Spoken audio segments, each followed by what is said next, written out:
Hello दोस्तों। तो चलो आज कल मैं इसका वो जो फॉर्मूले वगैरह थे मैंने इसके सब लिखवाए, सब एक एक चीज़ डिटेल में बताइए। आप जाके मैं उस वीडियो को देखें, वहाँ से फॉर्मूले याद करें और उसके बाद सवाल करना शुरू करते हैं। कल हमने इसके फॉर्मूले याद किए थे अच्छे से, आज इसके सवाल हम शुरू करते हैं। पहला सवाल दे रखे है कि 2 × 9 जिनमें से प्रत्येक का आयतन 64 सेंटीमीटर है। उसने बोला 2 घन, किसकी बात करी? घन की। घन की क्या सारी भुजाएं क्या होती हैं? बराबर। इसका भी 64 सेंटीमीटर और इसका 64 सेंटीमीटर क्यूब, इनका क्या है? आयतन है। क्या है? आयतन है। तो के संलग्न फलकों को मिलाकर, वो कह रहे हैं कि इन दोनों को एक साथ मिला दिया, इसको यहाँ से ऐसे मिला दिया। मान लो ऐसे था घन, उनको आपस में मिला के ऐसे रख दिया तो क्या बन गया? घनाभ के रूप में बन गया। अब ये क्या बन गया तुम्हारे आगे? क्या बन के आ गया? घनाभ। क्या आ गया दोस्तों? घनाभ। तो घनाभ आ गया, तो घनाभ का मैं उस हिसाब से हम निकालना पड़ेगा। सॉरी दोस्तों। तो घनाभ का हमने बनाना पड़ेगा भाई, हमें कैसे किया कैसे ना किया ये सब कुछ। तो आइए दोस्तों, चलो सवाल को करना शुरू करते हैं। पहले हम इनकी एक भुजा निकाल लेंगे। क्या दे रखा है? घन का आयतन। घन का आयतन, आयतन दे रखे 64 सेंटीमीटर क्यूब। अब वो घन का आयतन दे रहा है, इसका मतलब ये और ये हमेशा जब भी ऐसा कुछ देगा, वो आयतन दे के कुछ वैल्यू देगा, तो हमें बोलना है कि फॉर्मूला दिया है, फॉर्मूला लिखेंगे। क्या बोलेंगे दोस्तों? फॉर्मूला दिया है, फॉर्मूला लिखेंगे। तो घन का आयतन फॉर्मूला लिखेंगे। क्या लिखेंगे बेटा? घन का फॉर्मूला तो a की क्यूब बराबर 64 सेंटीमीटर क्यूब। तो 3 अंडर रूट करने पर ये कैंसिल होगा और ये किसका होता है बेटा? 4 × 4 × 4, 4 × 4 सेंटीमीटर क्यूब। ये कटेगा सब, ये 3 से 3 कटेगा यहाँ पे, और यहाँ पे निकल के आएगी 1 भुजा 4। 1 भुजा 4 है तो ये भी कितनी होगी? 4, ये भी 4, ये भी 4 और ये भी और ये भी। तो अब एक घनाभ की फॉर्मूला आ गई। एक घनाभ की लंबाई आ गई, कितनी आ गई? 8। एक घनाभ की लंबाई आ गई, कितनी आ गई? 8। घनाभ की लंबाई आ गई। घनाभ की लंबाई आने से अब हम देखते हैं कि हम इस सवाल को करते कैसे हैं। चलिए दोस्तों, तो स्किप मत करना वीडियो। अगर स्किप करोगे तो फिर देखो प्रॉब्लम हो सकती है कि सवाल तुम्हें समझ में ना आए या फिर सवाल निकालने में परेशानी हो, तो वो सब मत करना दोस्तों। देखते रहना और समझते रहना। मैथ उठा के रखना पास में, कॉपी पेन भी रखना, के साथ नोट भी बनाते चले जाए। तो अब क्या है? घनाभ। अब क्या मांग रहा है? घनाभ का पृष्ठीय क्षेत्रफल ज्ञात करो। तो हम लिखेंगे घनाभ का पृष्ठीय क्षेत्रफल। क्या लिखेंगे दोस्तों? घनाभ का पृष्ठीय क्षेत्रफल। तो क्या होता है? 2 LB + BH + HL।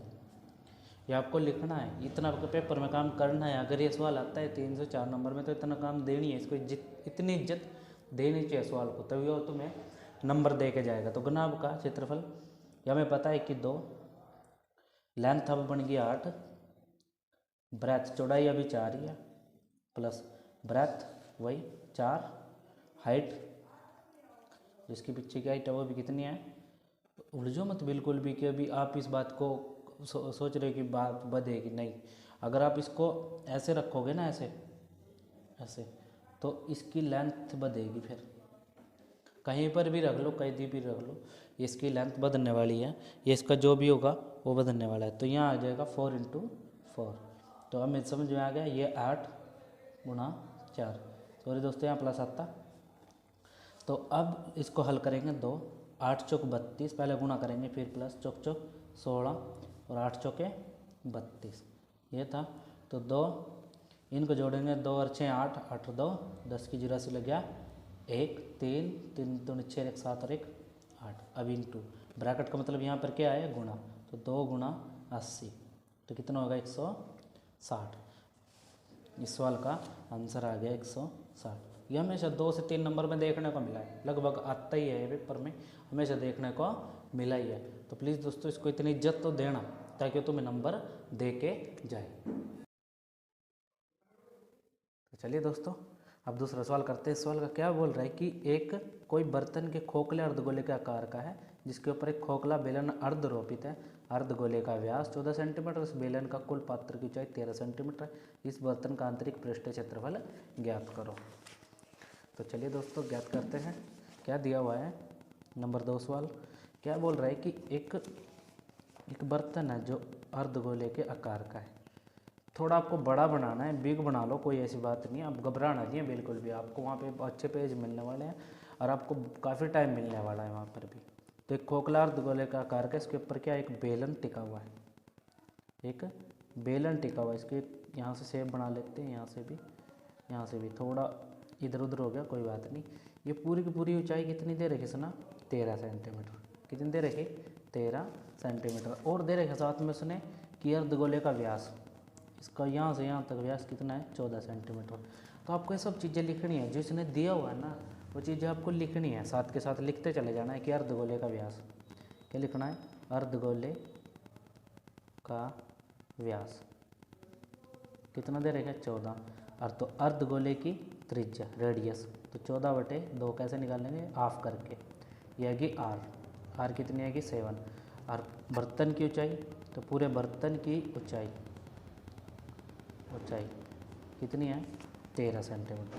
अब हम देख रहे हैं कि मैंने आपको पहले बताया था कि R = होता है हाइट अर्धगोले की। तो जितनी इसकी R है कितनी है? 7th। कितनी आई? 7th। तो उतनी इसकी ऊंचाई भी है, तो बाकी बेलन की ऊंचाई कितनी रहेगी? अब बेलन की ऊंचाई रहेगी अब 6, क्योंकि टोटल कितनी थी? 13। हमने क्या करा कि 13 - 7 किया तो कितनी आई हमारे पे? 6। तो ये किसकी ऊंचाई आ गई? सेंटीमीटर। इसकी ऊंचाई, ये यहाँ से ऊंचाई इसकी बच गई, जो हमारे पास कितनी आई? 6 सेंटीमीटर। इसकी त्रिज्या, क्योंकि इसके ऊपर टिका हुआ है एक तरह से। तो ये सवाल को करते हैं, हमने इतना कुछ लिख लिया। अब चलते हैं, क्या करते हैं कि हम इसका अलग अलग निकाल लेंगे सब। इसने बोला है कि इसका आंतरिक पृष्ठीय क्षेत्रफल ज्ञात करें, इस पात्र का पूरा। तो हम आंतरिक पृष्ठीय क्षेत्रफल ज्ञात करेंगे। आंतरिक पृष्ठीय क्षेत्रफल तो हम कैसे ज्ञात करेंगे? हम अर्धगोले को अलग लेंगे, बेलन को अलग लेंगे। तो बेलन का निकाल लेंगे पहले, बेलन का आंतरिक वक्र पृष्ठीय क्षेत्रफल, क्योंकि हमें वही है, या वक्र बोल सकते हो तुम यहाँ पे।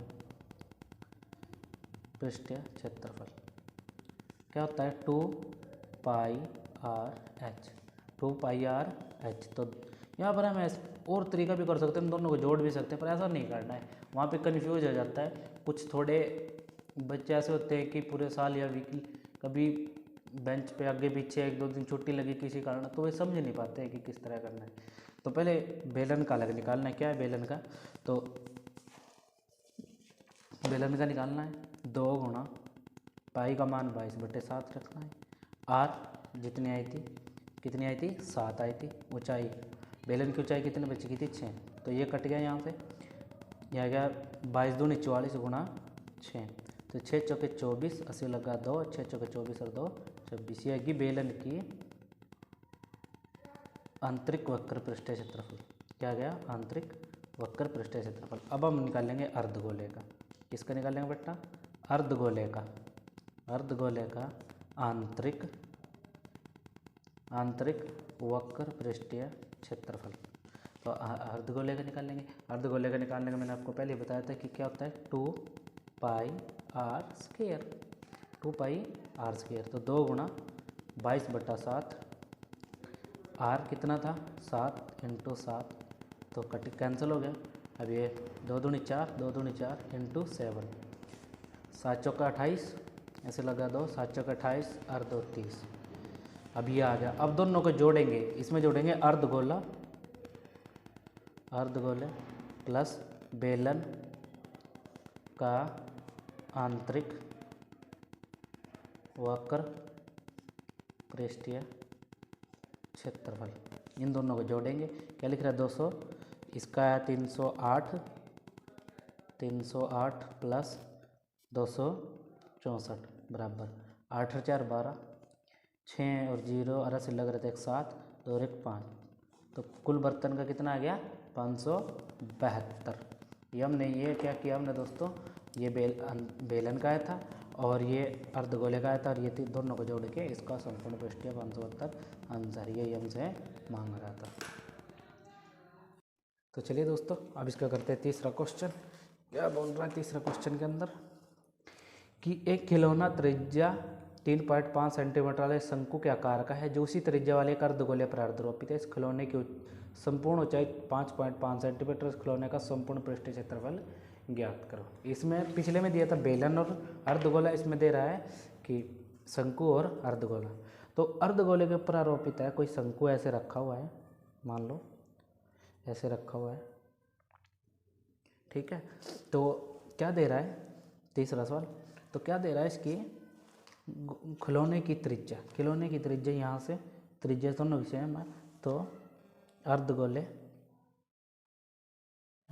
की त्रिज्या 2 पॉइंट कितनी दी हुआ है 3.5 यही दी हुई है। इसका संपूर्ण पृष्ठीय क्षेत्रफल दिया हुआ है, संपूर्ण पृष्ठीय क्षेत्रफल न संपूर्ण ऊंचाई, सॉरी दोस्तों, संपूर्ण ऊंचाई दी हुई है 15.5 सेंटीमीटर। संपूर्ण ऊंचाई दी हुई है, बस फिलहाल हमें यही दिया गया है। तो क्या है इसमें एक हाइट है, जिसकी हाइट निकालेंगे। मैंने बोला था कि इसमें क्या होता है कि अर्धगोले की जो आर है उसकी वही ऊंचाई है, यही बोला था। तो इसकी ऊंचाई कितनी है 3.5। अब शंकु की ऊंचाई निकालेंगे। शंकु की भी त्रिज्या यही रहेगी, शंकु की त्रिज्या 3.5। अब शंकु की ऊंचाई निकाल लेंगे। शंकु की ऊंचाई निकालनी है, तो हम इसमें से 15.5 माइनस ये निकालने वाला है 3.5, तो हमारे पास 0.5312, तो शंकु की ऊंचाई आएगी 12। इसकी आर आ गई हमारे पास 3.5। अब इसमें हमने क्या किया एल, हमें क्या चाहिए एल। तो आओ दोस्तों एल निकालते हैं पहले इसकी। तो शंकु की तिर्यक ऊंचाई निकालनी है, तिर्यक ऊंचाई मतलब एल। तो बराबर लिखेंगे h² प्लस r², ये सब कुछ। तो एल बराबर है h कितनी है 12 का स्क्वायर प्लस r कितनी है 3.5 का स्क्वायर, सारे का अंडर रूट। तो एल बराबर है 12 का स्क्वायर हम अच्छे जानते हैं 144 होता है, और इसको भी जानते हैं हम, ये क्या है 35। जिसके इकाई के अंक में 5 हो उस पहले अक्षर को उससे अगली संख्या वाले से गुणा करेंगे। 3 के बाद क्या आता है 4, तो 3 गुणा 4, 4 तिया 12, और इसका स्क्वायर इसके पीछे लगा देंगे 25। जब 2 बार गुणा है तो पॉइंट भी कितनी बार सरक जाएगा 2 बार, तो इसका आ गया 12.25 अंडर रूट। कितना है दोस्तों 12.5 अंडर रूट। तो एल बराबर है 144 प्लस 12.25। अब इन दोनों को जोड़ने वाले हैं, इसके अंदर जुड़ेगा 4 2 6, 1 5 और 1.25 एल। अब हम ये देखेंगे कि 25 तो है 5 का, जैसे हमने उसका 35 का किया था। इसको देखेंगे किस किस की गुण आया, किस किस की गुण आएगी। तो उसके बाद देखेंगे कि हम 12 और 13 की गुण 156 प्राप्त करते हैं। कितना प्राप्त करते हैं 12 और 13 की गुणा 156। तो हम इसको अगले वाली संख्या से गुणा करते हैं, इसलिए हम क्या लिखेंगे यहाँ 12 और 5 का स्क्वायर, और यहाँ पे डेसिमल 2 बार था 1 बार रह जाएगा। तो एल बराबर कितनी आएगी 112.5। तो शंकु की तिर्यक ऊंचाई आएगी। अब शंकु की तिर्यक ऊंचाई आएगी तो शंकु का जो हमने निकालना है संपूर्ण पृष्ठीय क्षेत्रफल। तो शंकु का निकालते हैं पहले, शंकु का संपूर्ण पृष्ठीय क्षेत्रफल। तो क्या होता है दोस्तों शंकु का संपूर्ण पृष्ठीय क्षेत्रफल पाई आर एल। तो 22/7 गुणा आर कितनी है 3.5 गुणा एल कितनी आई दोस्तों, ये रही 12.5। तो इसके डेसिमल हटा लेते हैं, इसका भी डेसिमल हटा लेते हैं थोड़ी देर के लिए। तो 7 पंजू 35 पे कैंसिल हो गया, और ये 5 दूनी 10, 2 से ये क्या है 11। तो 11 ऊपर 11 बचा, 125 बचा, बटे क्या बचेगा 10। अभी इनको जोड़ लेते हैं। अब 11 से किसी भी चीज़ की गुणा करो तो 125 काटा 125 ऐसे डायरेक्ट लिख सकते हैं। तो 5 7 3 1 1375 बटे 10। एक के बाद डेसिमल लगा लेंगे दोस्तों, एक के बाद क्या लगा लेंगे डेसिमल। तो 13.5। ये तो आ गई शंकु की संपूर्ण पृष्ठीय क्षेत्रफल। अब अर्धगोले का संपूर्ण पृष्ठीय क्षेत्रफल। अर्धगोले का संपूर्ण पृष्ठीय क्षेत्रफल। तो अर्धगोले का संपूर्ण पृष्ठीय क्षेत्रफल तुम पहले भी जानते हो, हम निकाल भी चुके हैं पहले सवाल में, तो 2πr²। तो यहाँ लिखेंगे 2 गुणा 22/7 गुणा r² हम जानते हैं कि 35 वो पहले डेसिमल हटा लेते हैं, 35/10।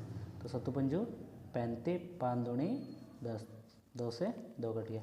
अब यहाँ भी काट सकते हैं कि 5 7 35, 5 दूनी 10 और ये 11। तो अर्धगोले का आ गया कितना आ गया सेंटीमीटर², ये भी क्या था सेंटीमीटर²। तो ये आ गया। अब दोनों को जोड़ेंगे, शंकु का भी, शंकु का संपूर्ण पृष्ठीय क्षेत्रफल प्लस अर्धगोले का संपूर्ण पृष्ठीय क्षेत्रफल कितना है इसका, शंकु का ये आया था हमारे पास, ये रहा 137.5 प्लस, और इसका कितना है 77। तो अब जोड़ लेते हैं, पॉइंट के नीचे पॉइंट लिखना है, तो 177.5, इसके बाद कोई पॉइंट नहीं है तो हम 0 पॉइंट यहाँ पे लगाएंगे इसके पीछे, 0 5 7 और 7 14, 3 और 7 10 और 1 11, 1 रेत 2, तो कितना आ गया 214.5 सेंटीमीटर², क्योंकि स्क्वायर यहाँ भी था, सेंटीमीटर² यहाँ भी था।